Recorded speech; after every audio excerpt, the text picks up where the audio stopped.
his thing. I want you to take another look at this right here. He breaks it in. The Eagles tackling. Terrible, It's just man. terrible. Some guys on that tape should be embarrassed. It's not terrible. It's terrible. Terrible. That's good. Terrible. Terrible. That was the setup. Charles Barkley right down the paint, Kyle. All right, here we go. Check this out. Eli Manning trying to make a play right over the middle of the field. And guess who's there? Malcolm. Malcolm in the middle, just like Frankie Muniz. And let's move this along. Eli struggling a little bit. That right there, 7th interception of the year. All right, 4th quarter now. Josh Adams. Okay, Jay getting in the end zone for the 1-yard TD. Eagles lead 22-19 after a successful 2-point conversion.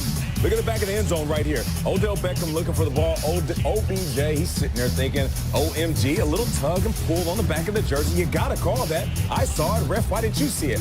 I feel you on the frustration. One of the best receivers in the game. You got to hold him to stop him. All right, next Eagles drive. 3 minutes to go. Going for it on 4th down. And who do they hit? Didn't understand this defense. Giants are playing zone on 4th and 1. Wide open. Nelson Aguilar, 12 yards. Puts him in position. Now remember, Jake Elliott, he beat the Giants last year with a 61-yarder. And this one is a 43-yarder, and it was good. Jake Elliott for the game winner. Pat Shermer can't believe it. Carson Wentz can. Not sure if he gave him his game check, but still, it was a great kick. Eagles, they win 25-22. The Eagles are alive. Taking a look at the NFC playoff picture, things aren't really that much clearer in the NFC East. The Cowboys certainly looking really good and on the ups. A couple of tough games lie ahead for them. What's your big takeaway out of this, Strakes, quickly, this playoff picture right now? Big takeaway, the Eagles are right back in it, the NFC East. Right? 2 games back, and obviously they've got the Redskins and Cowboys. So, yeah, the NFC East is the fascinating division right now because it feels like almost by default one of these teams has to win.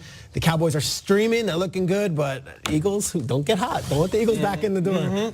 Eagles, Giants? I'm looking at the Eagles, and as much as I want to appreciate Carson Wentz playing well, decent game, 1 touchdown, they're not rushing the ball the way I would like. I would love to see them control the narrative of certain games. Last year, it seemed like they could beat you in the air, but then they'll beat you up on the ground. I'm not sure if they have that. Adams played great. I was going to say, that is the wrong take here because that's how they won yesterday. I'm not sure if they have that duplicity I'm talking about from game to game. Listen, that was a great win. I know it was a great win. I'm not taking anything from them, Shregs. I'm just talking about from game to game. Last year, it seemed like they would light you up in the skies. Carson Wentz was an MVP level. Yeah. And then the next game, they would beat you up on the ground, whether it was Jay Ajayi, LeGarrette Blount. I'm not sure they have that. They're pumping that same fear in the teams week in and week out. Their teams are coming in and say, you know what, we have a chance to stop them. The Giants should have won this game. And I'm not taking anything away from the Eagles, but they handed this one away. Josh Adams, that dude? I don't know yet. It feels like they're figuring this out on the fly. Like they're changing their team as the season goes. They're a 5-6 team. I'm not going to stand on this chair and sing the Fly, Eagles, Fly.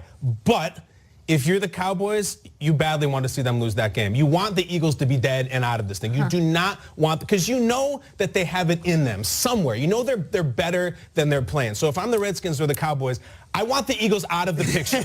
I will say this. The 2 games coming up, if they win both of those to get to 7-6, I'll freak out. Are you back in? I will stand on the table in my Eagles jacket and do this. But that's a lot of football away, Kay. They got 2 more wins. Some might call that fair weather, my friend. It could be. The weather's, it's also like realistic. Like I'm not going to do something on your shoulder and tell you it's raining. You know what I mean? It's still a 5-6 team. They beat a terrible Giants team. Right. Next 2, I'm on the table. More on the NFC East in just a little bit. Let's welcome in Ian Rappaport this morning. We hang out with him every Monday to get the latest news on injuries and what's going on in the league at Rap Sheet. Welcome to the show, and let's talk Chargers running back Melvin Gordon. He went down with a knee injury in the 3rd quarter. I mean, they put the Cardinals away yesterday, so I don't know if they were just keeping him shelved or if he'll miss any time. I'm hoping you have an answer for me on the guy who has 13 total touchdowns this season.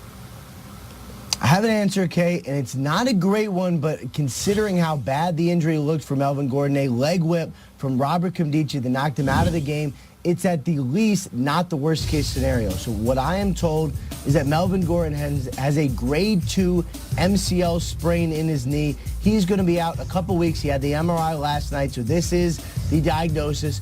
The belief is, just given the time of year, that he's going to miss several games, and then he's going to be back before the end of the regular season. If you look at the way the Los Angeles Chargers are going, look at the way they're running the ball. Even without him, his backups were averaging 6 and 7 yards per carry. He should be back at full strength before the playoffs. So bad news, but maybe not the worst news. You got Austin Eckler doing his thing out there. That offensive line clearly should get some accolades for what they're doing in the run game. Melvin Gordon averaging more yards per touch than Gurley, than Zeke, than Alvin Kamara, than Saquon Barkley this season. So a huge loss and some big matchups against the Steelers and the Chiefs coming up for those Chargers. Let's talk NFC North. We saw the highlights, of course, from the Packers and the Vikings. Xavier Rhodes limped off late in the fourth quarter of this one last night. How serious is this injury? This is at least, Kay, a concerning one for the Minnesota Vikings. And Rhodes talked to reporters after the game. Wouldn't reveal much about his injury, but he is going to get an MRI today. And if you just look at the kind of pain he was in the sidelines, you're going to see it right here. He gets up, he grabs the back of his hamstring, and that was it for him. Limped off very slowly off the field. And for this Vikings team, which obviously needs one of their best players on defense, this is something they're, let's say, crossing their fingers over. The probability right now is that he's going to miss at least some time, but we will find out today after his MRI just how much time Xavier Rhodes is going to miss. Appreciate you, Ian Rappaport. We'll talk to you throughout the day here on Good Morning Football and all day on NFL Network. We're already looking ahead to Thursday night, because of course we are. Yeah. Thursday night, it's Breeze and the Saints trying to soar past Dak and the Cowboys. Saints-Cowboys when it's on.